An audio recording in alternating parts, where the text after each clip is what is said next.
Hello friends.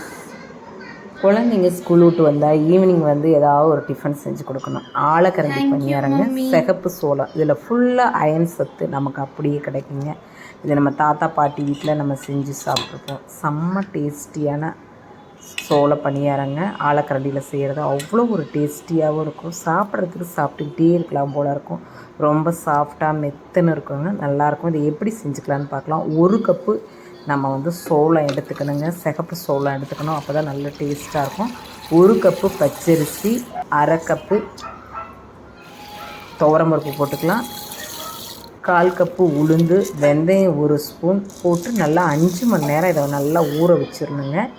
ஊற வச்சுட்டு அதுக்கப்புறமா 5 மணி நேரத்துக்கு அப்புறம் நல்லா உப்பு பெருங்காயம் போட்டு நம்ம ஆட்டி நல்லா வலித்து எடுத்துக்கலாம். இதை நல்லா கழுவிடுங்க.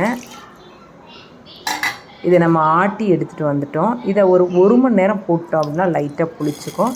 இப்போ கடாயில் எண்ணெய் ஊற்றி கடுகு, உளுந்தம்பருப்பு, காஞ்ச மிளகாய் போட்டுக்கோங்க, அப்போ தான் டேஸ்ட்டாக இருக்கும். சின்ன வெங்காயமும் அப்படி தான் போட்டு தாளிப்பு கொடுத்து நம்ம ஆலக்கரண்டியில் நல்லா உண்டுனாப்பில் கடலெண்ணெய் ஊற்றுங்க. கடலெண்ணெய் ஊற்றி நம்ம மாவை கொஞ்சமாக மொண்டு ஊற்றுங்க.